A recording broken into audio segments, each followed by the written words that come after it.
এই মাশরাফি এবং এই সাকিব অতি দল প্রেমিক, তারা হলো আওয়ামী লীগ প্রেমিক। এদেশের জনগণ মনে করে সাকিব এই হত্যাকাণ্ডের সাথে জড়িত। তারা বাংলাদেশের মানুষ প্রেমিক না।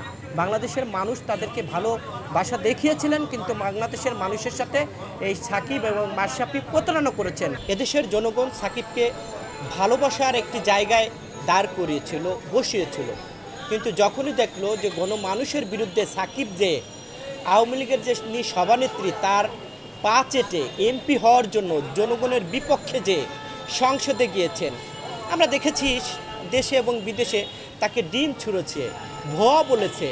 অতএব আমরা এই ধরনের ভুয়া ব্যক্তিত্ব বাংলাদেশে দেখতে চাই না, এই ধরনের খেলোয়াড় দেখতে চাই না। এই ধরনের অতি উৎসাহী অনেক খেলোয়াড় আছেন যারা আওয়ামী লীগকে অর্থ জুগিয়েছেন, যেই অর্থের বিনিময়ে আওয়ামী লীগ, যুবলীগ এবং ছাত্রলীগ দিয়ে অস্ত্র দিয়ে এদেশের মানুষকে গণহত্যা চালিয়েছেন। কাজেই এদের বিচার দাবি করছে এদেশের মানুষ। অবশ্যই এদের বিচার হবে, শেখ হাসিনারও বিচার হবে। শেখ হাসিনার দোসর এই সাকিব এবং অতি উৎসাহিত যারা আরও খেলোয়াড় আছেন, অতি উৎসাহিত মাশরাফি, অতি উৎসাহিত আপনার গায়ক, নায়ক, নায়িকা, অতি উৎসাহিত ব্যবসায়ী, যারাই এই ধরনের অপকর্মে এবং গণহত্যার সাথে জড়িত, তাদের বিচার বাংলার মাটিতে হবে। আমরা পরিষ্কারভাবে বলতে চাই যে আমরা দীর্ঘদিন গণতন্ত্রের জন্য লড়াই করছি, মানুষের ভোটের অধিকারের জন্য লড়াই করেছি। সেই গণতন্ত্র এবং ভোটের অধিকারের জন্য যারা বাধাগ্রস্ত করেছে, যারা বাংলাদেশে গণহত্যা চালিয়েছে, যারা ছাত্র জনতাকে গণহত্যা চালিয়েছে, যারা হেফাজতকে গণহত্যা চালিয়েছে, যারা বিডিআর হত্যাকাণ্ড করেছে, তাদের বাংলার মাটিতে হবে।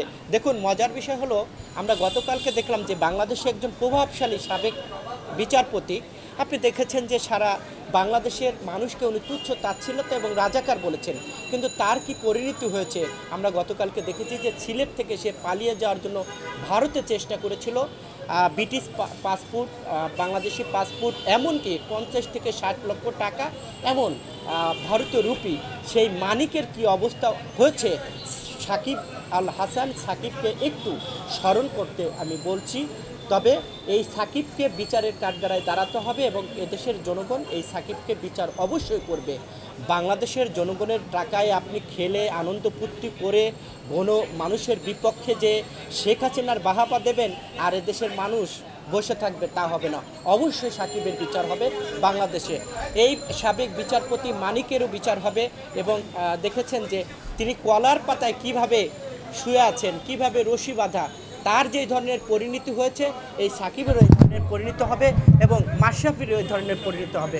অবশ্যই মাশরাফি এখন বোঝানোর চেষ্টা করছে যে এই আন্দোলনে আমার মেয়ে গিয়েছে, আমি যেতে চেয়েছিলাম। এই মাশরাফি এবং এই সাকিব অতি দল প্রেমিক, তারা হলো আওয়ামী লীগ প্রেমিক, তারা বাংলাদেশের মানুষ প্রেমিক না। বাংলাদেশের মানুষ তাদেরকে ভালোবাসা দেখিয়েছিলেন, কিন্তু বাংলাদেশের মানুষের সাথে এই সাকিব এবং মাশরাফি প্রতারণা করেছেন। কাজেই এই প্রতারকদের বাংলাদেশের মাটিতে ঠাঁই হবে না। অবশ্যই এদের বিচার হবে।